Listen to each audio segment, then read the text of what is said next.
What's up, everybody? Welcome to another edition of the Music Bowl. As always, my name is Herd. I am out on another Moto music ride. Nice little lake here for us. We'll get a view and then we'll get into this.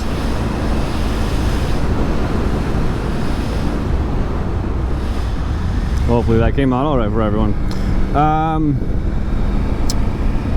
Just outside of Middletown for now, by the way, and we are headed up. We're going to zigzag our way over to 209 and then up to Allenville and then up some mountains from there as well. So I think I've done this ride before on other episodes. I can't quite remember. I'm going to be fighting the sun today, so that should be real fun. Both in terms of where it's going to be in the sky in my eyes, and it's a little bit later than I would have liked to have started this ride, but that's okay. I was finishing up listening to an episode of the Musician's Guide podcast, and for anyone who doesn't know that one yet, what's up, doggo? For anyone who doesn't know the Musician's Guide, definitely go check that out. Karen Kabitis is the one who runs that. Fantastic business owner and podcaster. Let's go with the word. Let's see, host is the word I'm looking for. And her latest episode, her and her sister Jen were talking about do you need to be obsessed to be a musician or to be successful? I think was more to the point of the question. Do you have to be obsessed with music, with your craft, with your instrument, all that stuff? Do you need to do that in order to be successful? And what's up, Moon? They don't exactly answer the question, as I didn't think they would. That podcast tend to skirt around a lot of answers at times. They can get intense about some things, but they don't really give a lot of definite answers. And for all the spicy content they claim to have, it's often they just pose a question, and for some reason posing questions for a lot of people can be a spicy thing in and of itself. So I am here to kind of respond to that in my own way and to hopefully give you more of a definitive answer. So if you want to see what they have to say first, go check that out and then maybe come back to this or do it the other way. I'm not sure, but it's definitely worth checking out that episode. And by the time this one comes out, there will definitely be others on that channel, so it's definitely worth checking out everything that they're doing anyway. We are gonna take this road. It's one of my favorite roads in the area, by the way, and I think you'll see why. So yeah, do you have to be obsessed to be a successful musician? And the answer is yes. If you're not obsessed with being a musician, you're just not gonna make it. It's that simple. And when I say make it, whatever version of being a musician you want to be, it's not gonna happen in you unless you are obsessed. And I'm trying to think if there's another way that I could maybe sugarcoat that a little bit more for you, but I honestly don't think so. I think it's just, that's the answer. You have to be obsessed. If you're not, good luck to you. But I think one of the things they don't address on the show is that there can be good obsessed and there can be bad obsessed. And I think in their own way, when a lot of people think of obsessed, they only think of it in terms of the bad way. And by the bad way of being obsessed, it means that it really is an all-consuming identity for you. And I do think that there is a phase that you have to go through where we're all a little bad obsessed about things. Couldn't see around that corner at all, like more than usual. I'm not used to this much green being on this ride. If there's not a time in your life, like for example, if you want to be a performer, like that's just your goal, you want to be a performing musician. If there's not a time in your life where you haven't been spending like somewhere between 2 and 6 hours a day playing your instrument and trying to improve and get better and doing that consistently 6-7 days a week, I mean, good luck to you. You might be able to perform, but you're never really going to get to any particular level. Like there's just only so much that you're going to do in half an hour a day. And I think that's a very scary thing for a lot of people to realize, like, if you want to be a performer, like, that's what's going to happen. I believe it's Alex Honnold, the mountain climber, the free solo climber. Pretty sure this quote was from him, but he said at one point that you do the things you have to, and I'm going to paraphrase and get the quote wrong, but I think it was something along the lines of, you do the things you have to because that's what the goal demands. Like, my goal is to be a performer, and I have to do these things. And you might realize very quickly that, like, man, I really don't like putting 6 hours a day on my instrument. Like, of intense practice too, by the way, not just like noodling around, because people can definitely do that. And for some of you also, I know that number of 6 hours a day might be unrealistic. Like, I don't, like, brass players, your lips might just not have it, and that's fair, that's fine. I'm not, it doesn't have to be 6, but there needs to be multiple hours a day of you on the grind, in a practice room, in your living room, wherever, just, you know, doing the thing. And maybe you realize very quickly that that's not enjoyable for you, and that's also fine. Nothing is saying you have to do that thing. And they make a point in their episode to say that, like, that can be a scary thing for a lot of people because you've put so much time. Let's say you get to, you know, year 3 of college and you realize that, you know, in order to, what's up, Lake? In order to keep up with those around you, you just have to start putting in that kind of time, and you don't like to do it. And it's a very scary thing to think about, having to pivot to either another facet of music or to another career altogether. But there's nothing wrong with that, right? Like, it's totally acceptable for you to just go and do something else. Or there are so many ways to be successful in music that you don't have to be a top tier performer, right? You don't have to, and that's all. That's fine. And maybe that's a hard truth and realization for a lot of people, but there is that. But if your goal is to perform,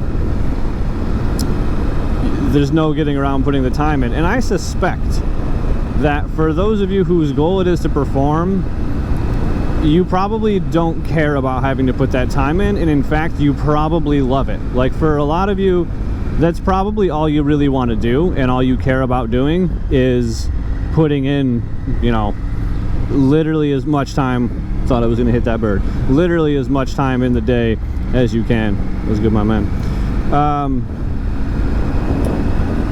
And so, like, for example, that was the case with me. I wanted to be a performing musician, and I literally, like, was eat, sleep, and breathe my instrument. That was what my life was. That's all I did.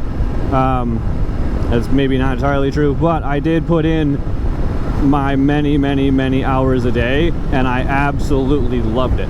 So maybe, I think the question that could be posed, instead of do you have to be obsessed to be successful, maybe the question is, do you have to absolutely love what you're doing to be successful? And that answer is yes, and I think everybody would say yes, because also, why would you want to do something for a living, for a career, that you don't absolutely love? Like, to be successful, whatever it is, you have to put the time in. And so, if you're gonna not enjoy it, why would you do it, right? Like, you don't, it can be anything, whether you want to be a chef or a musician. Like, if you don't love doing the thing you're doing, like, why are you doing it? Like, get out sooner than later and switch to something you do love and find a way to make that successful, and, you know, make your career based off of that thing.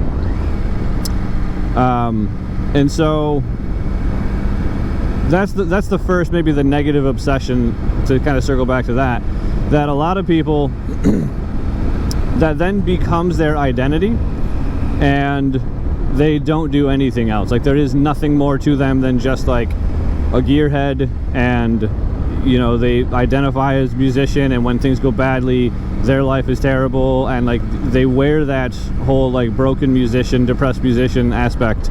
That's like who they are, and their mood is changing with how, you know, their practice session went that day. And there definitely was a time in my life where I was a little bit in that category. But on the other side of that, something they don't mention in the podcast,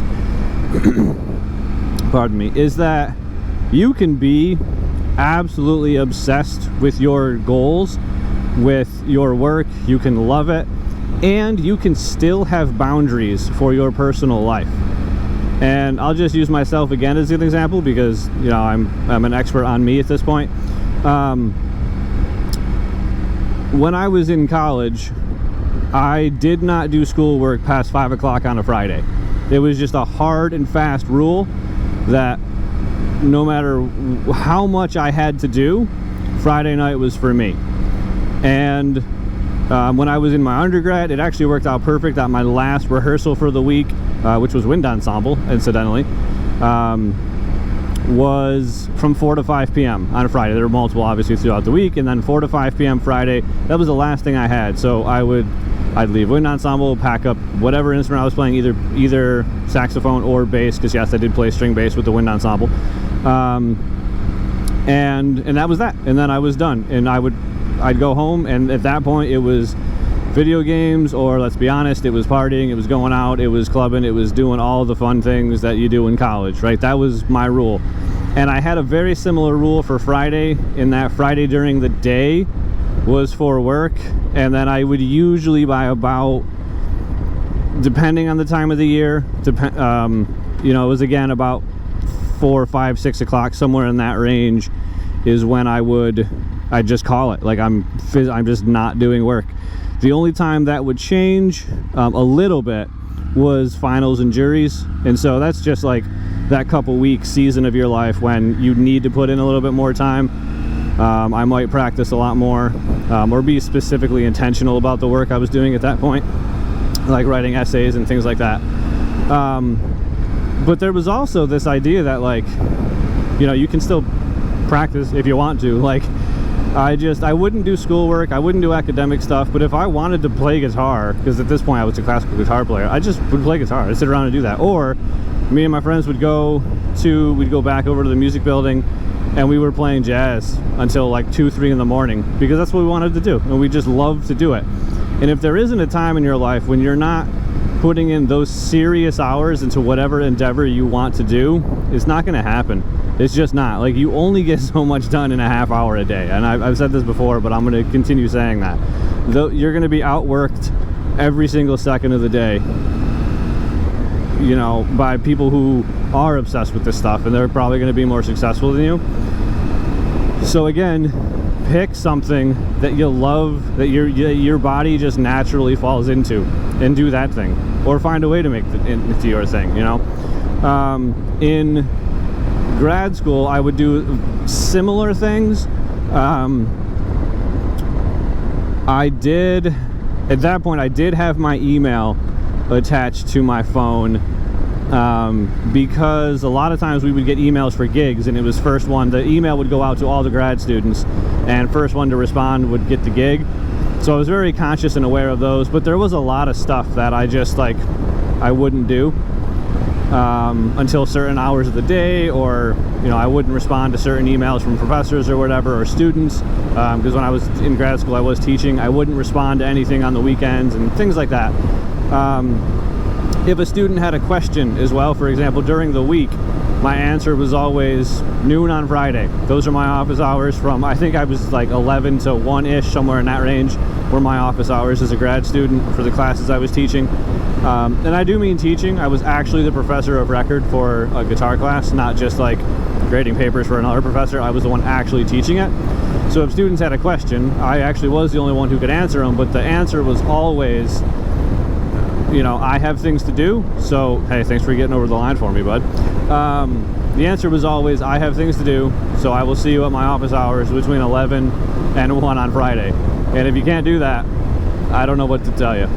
But that's when I can meet with you. And somehow, students always found a way to make that work. And those were my boundaries. And maybe that infringed on theirs, but it's what I had to do to make sure I stayed alive and sane and, like, mentally healthy through as much of grad school as I could.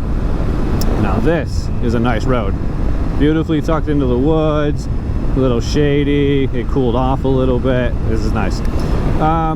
It's things like that. You can be absolutely obsessed with your craft and your work, and I was gigging constantly, doing recording sessions. Like, all students are absolutely stressed to the max, and it's definitely the case in grad school. Anyone who's gone through that, you know how stressful that can be.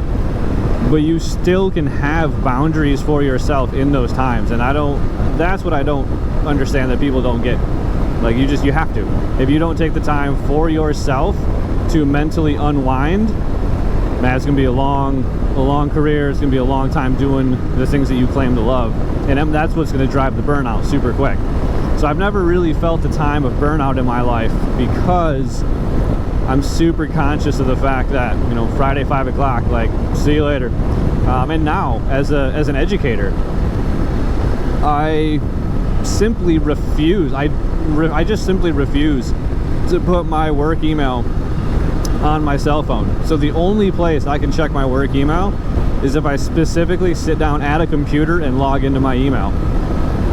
Otherwise, and you're not getting a hold of me, because the only place I check my school email is on my school computer, and the only time I open my school computer is when I'm at school. Once 3 o'clock hits, you're not seeing me. I'm no longer on the clock. I no longer have to do anything, and you're not gonna get that out of me. It's just not gonna happen. So I'm very, very good at setting that boundary for myself. Come on, I hate this corner. And I know a lot of people, you know, get stressed out by their email, but it's like, look, just take it off your phone.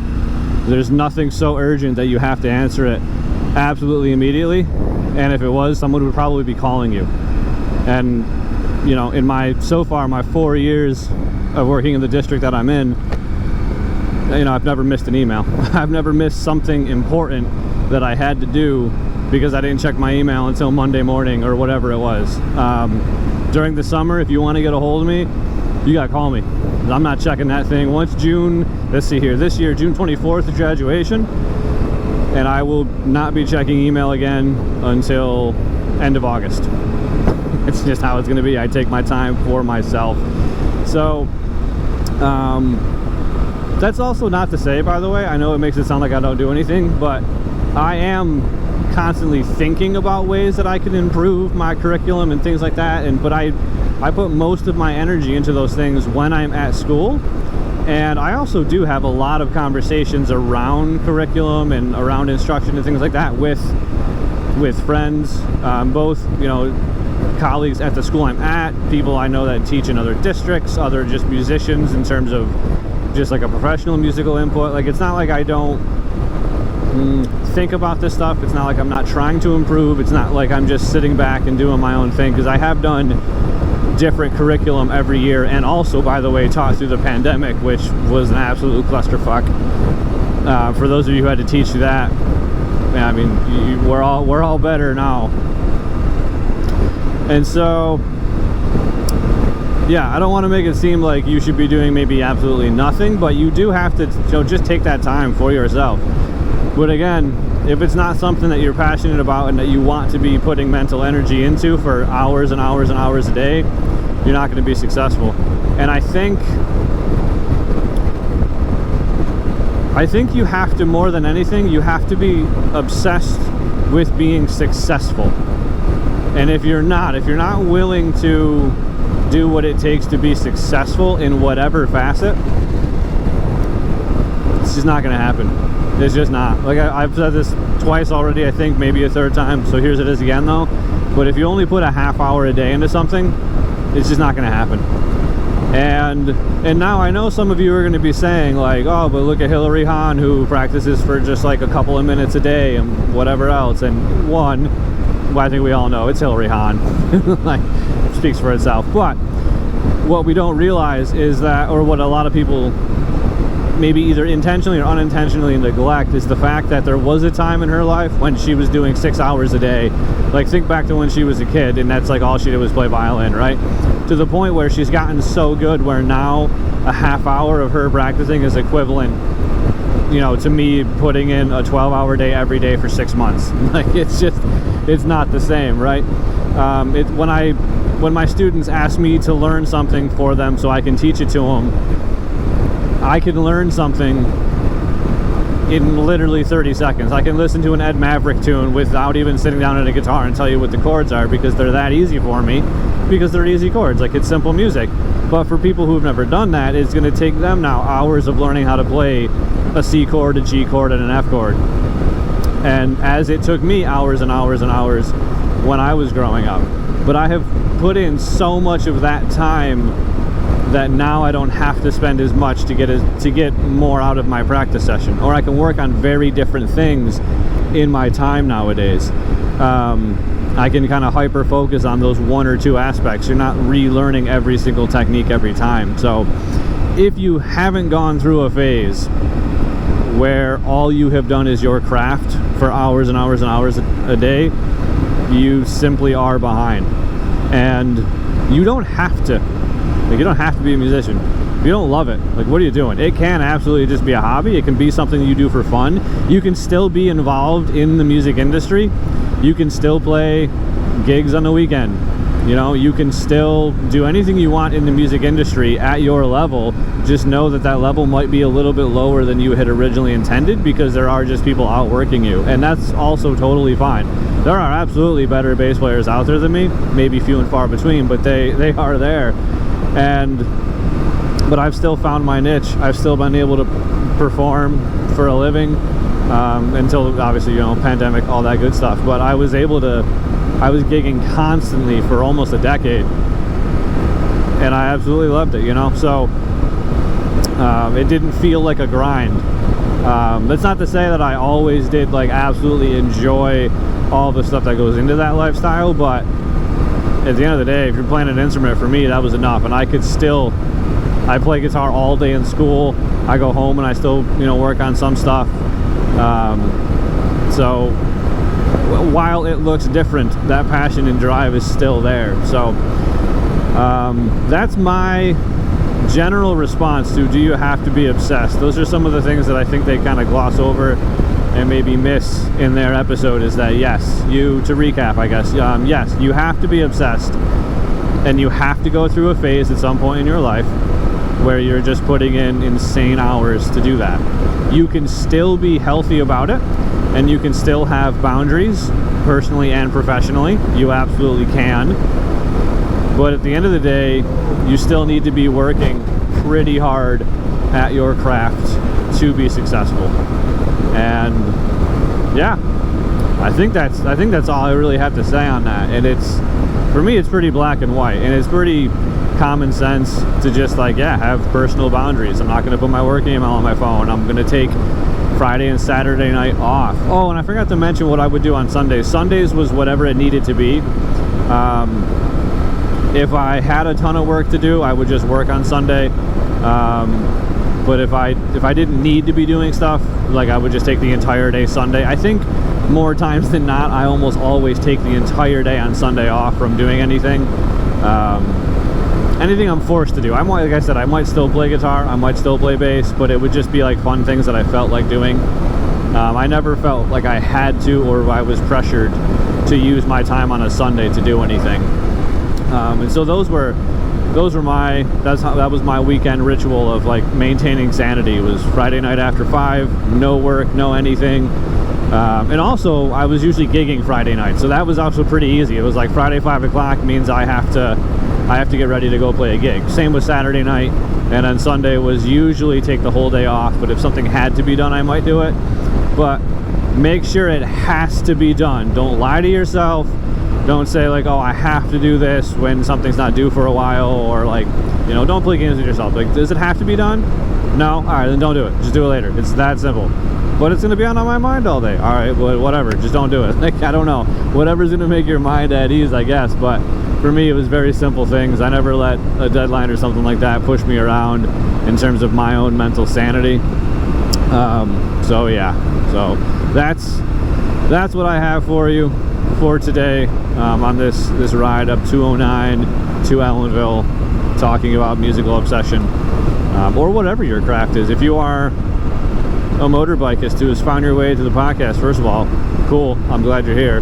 I hope you found something in this episode a little bit useful. But yeah, I think that's what we have for today, guys. So with that, I'll let you do it. If you haven't checked out Karen's episode on this stuff, again, it's the Musician's Guide. And if you're only checking out the audio here, jump over and check out the video on YouTube.